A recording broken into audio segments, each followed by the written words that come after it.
Muhammad's followers tell the world that he destroyed all the pagan Arabian beliefs and traditions and brought them the new religion of Islam. How accurate and true are these claims? It is incumbent upon us to repeat as many times as necessary that almost all their claims are untrue, unsubstantiated, false, and deceptive, because the moment they are put under scrutiny based entirely upon the Muhammadan records themselves, all these mendacities can be and are uncovered.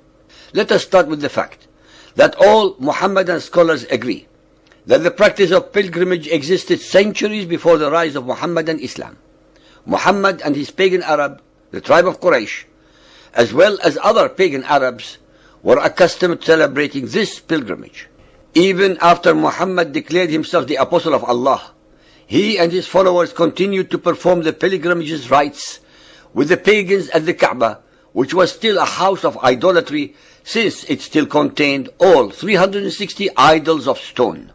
In the final analysis, Muhammad only changed a few items from the pagan traditions and fetishes, but successfully wrapped each one of them with his version of Islam.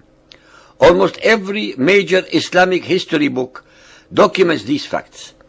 After the conquest of Mecca, the pilgrimage was turned by Muhammad into one of the 5 pillars of Muhammadan Islam.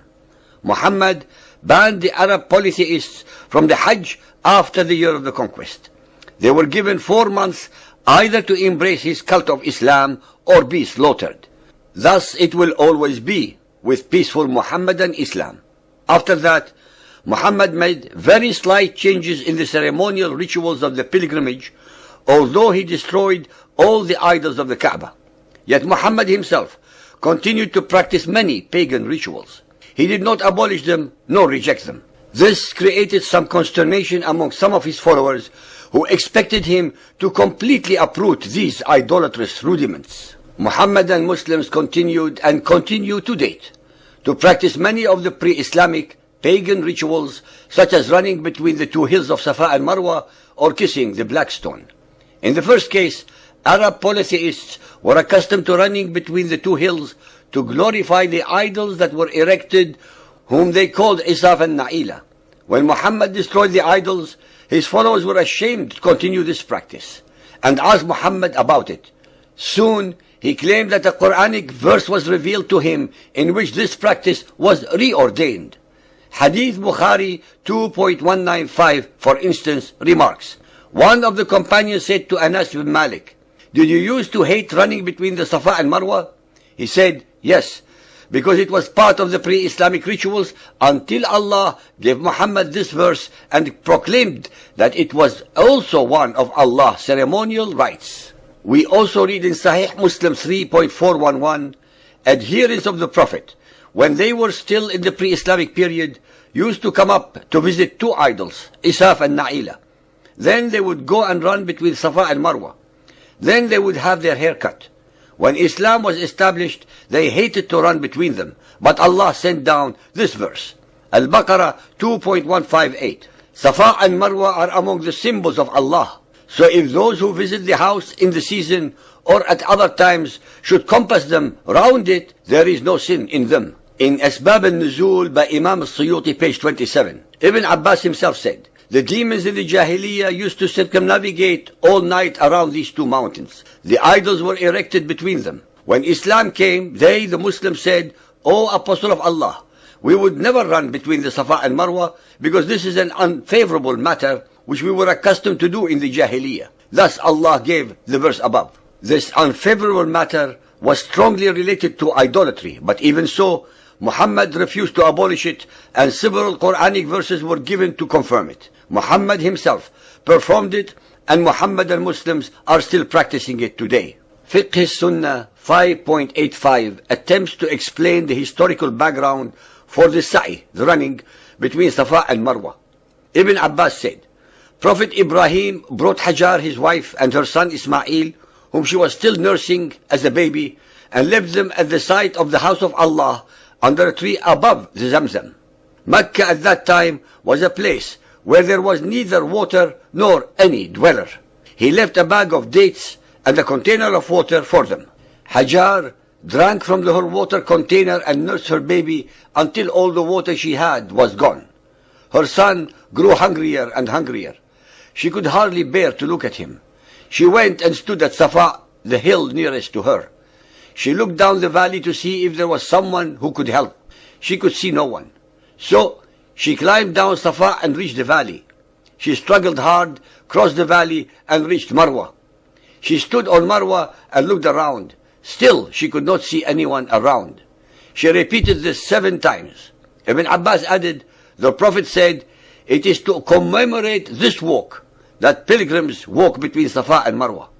Our listeners should be made aware that the above story was concocted by Muhammad and his followers, since the Bible has no knowledge of Abraham, Ishmael, and Hagar of ever having visited Arabia or Mecca.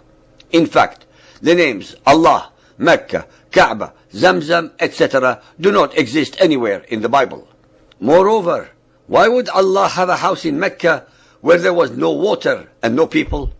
Why does the Quran assert that it was Abraham and Ishmael who actually put up the foundations of the house if there already was a house in situ? Can anyone among the believers who are listening dispute what we are saying? Sunan of Abu Dawood Hadith 1867, narrated by Abu Huraira. The Apostle of Allah entered Mecca, and after the Apostle of Allah had gone forward to the stone and touched it, he went round the house, the Kaaba. He then went to a Safa and mounted it so that he could look at the house. Then he raised his hands and began to mention to Allah as much as he wished and make supplication.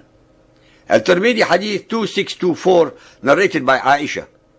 The Prophet said, throwing pebbles at the Jamrah and running between the Safa and Al-Marwa were appointed only for the remembrance of Allah. Ladies and gentlemen, not a single word in the hadiths above represent any theological truth or fact based on any documentary evidence or even upon any oral pagan Arabian tradition. The agenda of Muhammadan scholars had been and continues to be the creation for the Arabs and Muhammad a worthy genealogy, an ancestry and a history connecting the Hebrews, Abraham and Ishmael to themselves. They were and are still willing to go to any length of perversity, mendacity, deception, and any depth of stupidity and illogic to achieve this goal. Every alleged tradition of theirs is mere chimera and mirage of their fertile imagination, as far away from any truth as the furthest galaxy is from the earth. It is a pitiful and a pitiable sight when so-called learned Muhammadan scholars stoop to such levels of intellectual and theological depravity against all facts and all of documented history. To prove my point, let us decipher the above stories item by item. Abraham, Hagar, and Ishmael, according to the original story in the Bible, never went to Mecca or Arabia. Ishmael resided in the land of Paran. 2. The well that was revealed to Hagar was in Beersheba in the land of Canaan and not in Mecca in Arabia and was not called Zamzam. 3. Abraham, Hagar, and Ishmael had no knowledge of any God called Allah. 4. When Hagar and Ishmael were dismissed from Abraham's household, Ishmael was a teenager of at least 14 years of age and was definitely not a suckling baby. Genesis 21:12 to 21. 5. By what standard of logic should one believe that a holy place existed, the house of Allah, in a place called Mecca, where no one lived, since there was no water to sustain life? 6. According to other hadiths, Zamzam was a well in the valley where Mecca was, and not above the town. Hence, what is the Zamzam referred to here, if it is not a well? 7. All that Muhammad and his followers performed during the Hajj, up to the present time, such as the running between Safa and Marwa, the kissing or touching of the black stone, the ihram, the umrah, etc., etc., were pagan Arabian traditions and fetishes long before Muhammad and his Quran. 8. Since according to the Quran, the Bible is Allah's revelations to the people of Israel, then how is it possible that the stories as depicted in the Quran contradict every one of these divine revelations? Muhammad had no choice but to incorporate all the pagan Arabian traditions and fetishes into his new cult beliefs. Otherwise, his Quraysh tribe and the other pagan Arabs would not have followed him. That is, he very conveniently Islamized them and gave them a biblical background to make them sanctified and holy.